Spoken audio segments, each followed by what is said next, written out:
नमस्कार दोस्तों, स्वागत है आपका अपने चैनल ज्योति ज्योत में। दोस्तों, पपांकुशा एकादशी नाम से ही इसके महत्व का पता चलता है। यह व्रत पाप से मुक्ति दिलाने का काम करती है। मान्यता है कि पापकुशा एकादशी का व्रत रखने से व्यक्ति के जीवन भर के लिए किए गए पापों का नाश होता है और शुभ फलों की प्राप्ति होती है। यही नहीं, इस व्रत के पुण्य प्रताप से घर परिवार के सभी लोगों और पीढ़ियों को भी पाप कर्मों से मुक्ति मिल जाती है। अश्विन मास के शुक्ल पक्ष की एकादशी तिथि के दिन को पपांकुशा एकादशी का व्रत रखा जाता है। इस साल पपांकुशा एकादशी का व्रत 13 अक्टूबर दिन रविवार को है। ऐसे में इस दिन पूजा करने के दौरान व्रत कथा सुनना या पढ़ना भी काफी अहम माना जाता है। दोस्तों, आज हम इस वीडियो में इसी पे ही चर्चा करेंगे कि क्या रहने वाला है इसका शुभ मुहूर्त, इसके साथ साथ किस प्रकार से हमें इसकी पूजा करनी चाहिए इस व्रत में, और यह भी जानेंगे कि इस व्रत की कौन सी पौराणिक कथा है जिसका हम लाभ उठाकर अपनी 7 पीढ़ियों तक जो है वो प्रभु विष्णु का आशीर्वाद प्राप्त कर सकते हैं। चलिए दोस्तों, समय को ज्यादा व्यर्थ न गवाते हुए वीडियो को शुरू करते हैं। पपांकुशा एकादशी को लेकर कई मान्यता है। माना जाता है कि भक्त श्रद्धा से पपांकुशा एकादशी का व्रत रखता है, उसके सभी पाप कट जाते हैं और मृत्यु के बाद भक्त के साथ भक्त के पूर्वजों को भी मोक्ष मिल जाता है।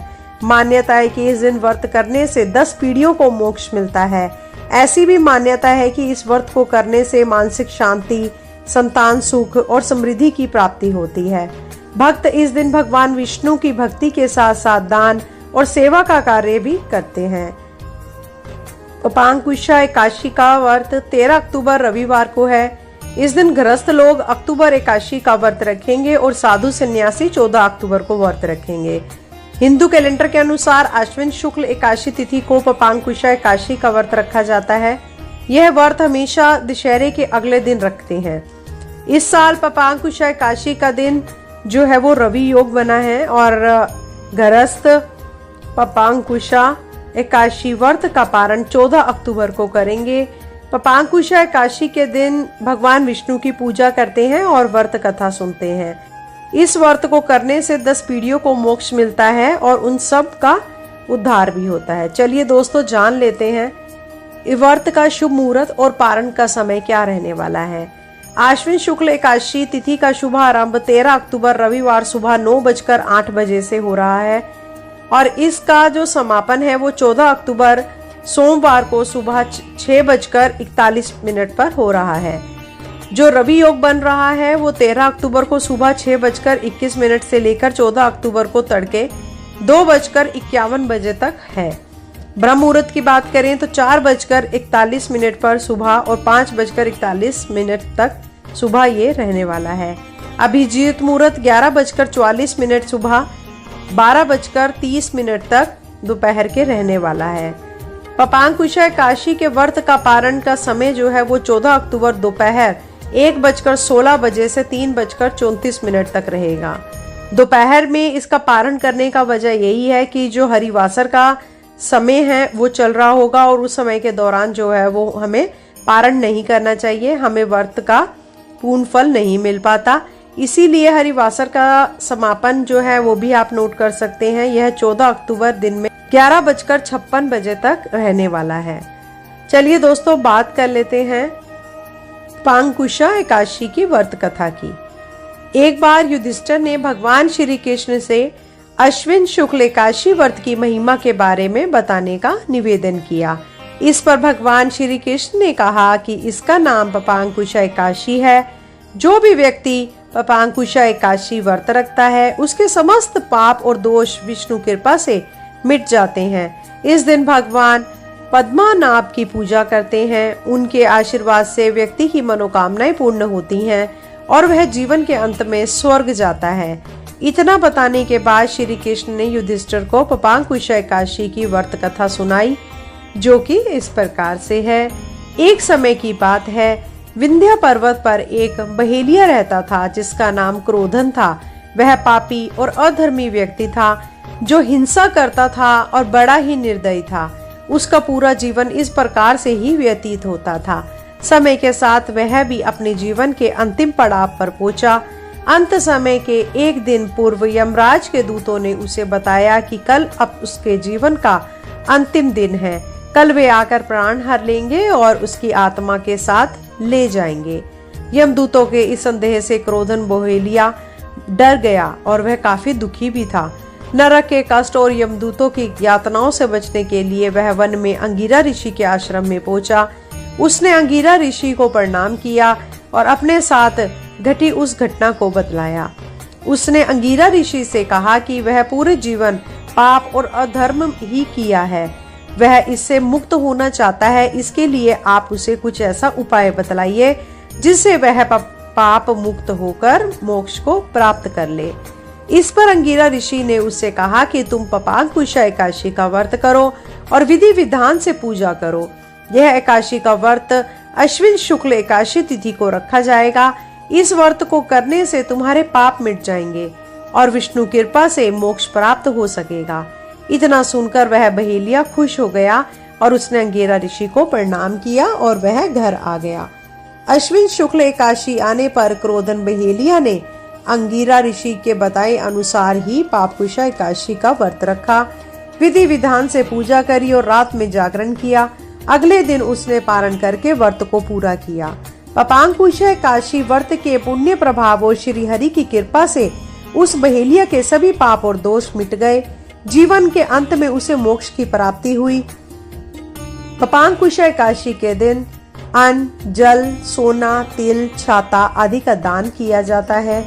जो लोग इस व्रत को विधि विधान से करते हैं उनको भी मोक्ष की प्राप्ति होती है।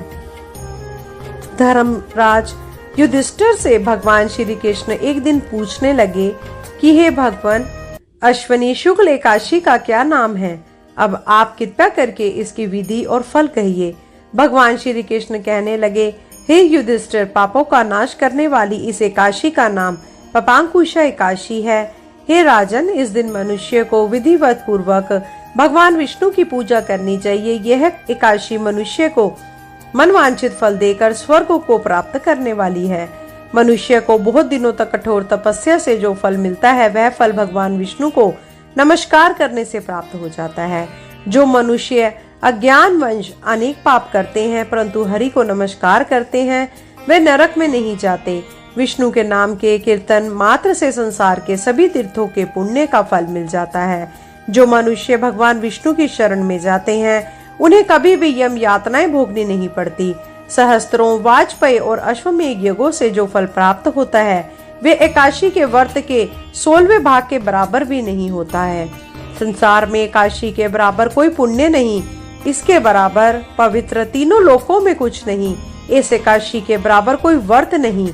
जब तक मनुष्य विष्णु जी की एकादशी का व्रत नहीं करते तब तक उनकी देह से पाप वास कर सकते हैं। हे निरुपतम, बाल्यावस्था, युवावस्था और वृद्धावस्था में इन व्रत को करने से पापी मनुष्य की दुर्गति को प्राप्त न करके सदगति को प्राप्त होता है। अश्विन मास के शुक्ल पक्ष की इस पापांकुशा एकादशी का व्रत जो मनुष्य करते हैं वे अंत समय में हरि लोक को प्राप्त होते हैं तथा समस्त पापों से मुक्त हो जाते हैं। सोना, तिल, भूमि, गो, अन्न, जल, छतरी और जूती दान करने से मनुष्य यमराज को नहीं देखता। जो मनुष्य किसी प्रकार के पुण्य कर्म किए बिना जीवन के दिन व्यतीत करता है वह लोहार की भट्टी की तरह सांस लेता हुआ निर्जीव के समान ही है। निर्धन मनुष्यों को भी अपनी भक्ति के अनुसार दान करना चाहिए और धन वालों को सरोवर, बाग, मकान आदि बनाकर दान करना चाहिए। ऐसे मनुष्य को यम के द्वार नहीं देखना पड़ता और संसार में दीर्घायु होकर धनाढ्य, समृद्ध और रोग रहित रहते हैं। चलिए दोस्तों, जान लेते हैं कि हमें कैसे रखना है एकादशी का व्रत। पपांकुशा एकादशी व्रत को श्रद्धा और भक्ति भाव से करने वाले व्यक्ति पर भगवान विष्णु प्रसन्न होकर अपनी कृपा बरसाते हैं, उसे सुख, समृद्धि, सौभाग्य और मोक्ष प्रदान करते हैं। पपांकुशा एकादशी व्रत वाले दिन साधक को प्रातः काल स्नान ध्यान करने के पश्चात सबसे पहले श्री हरि विष्णु का ध्यान करके व्रत को पूरा करने का संकल्प लेना चाहिए। इसके पश्चात ईशान कोण में भगवान विष्णु की मूर्ति या तस्वीर को पीले कपड़े पर रखें, उनका स्नान कराएं। ध्यान रहे कि भगवान विष्णु की पूजा में चावल का प्रयोग बिल्कुल ना करें। चावल की बजाय गेहूं की ढेरी पर भगवान का कलश रखकर उसे गंगा जल भरें और उस पर पान के पत्ते और श्रीफल यानी नारियल रखें। कलश में रोली से ओम और स्वास्तिक बनाएं। इसके बाद भगवान विष्णु को विशेष रूप से पुष्प चढ़ाएं। कोशिश कीजिए पीले पुष्प हो तो ज्यादा अच्छा रहेगा। पीले फल आदि चढ़ाएं।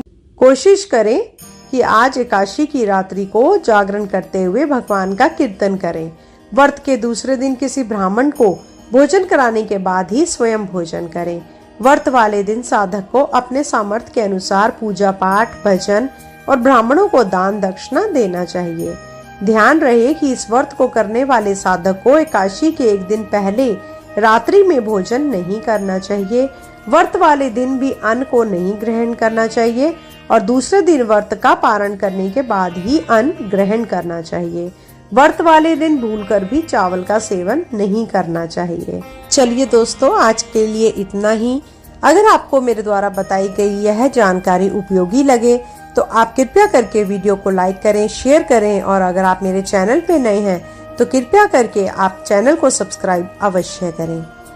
चलिए दोस्तों, जल्द मिलते हैं नई जानकारी और नई वीडियो के साथ। जब तक के लिए धन्यवाद।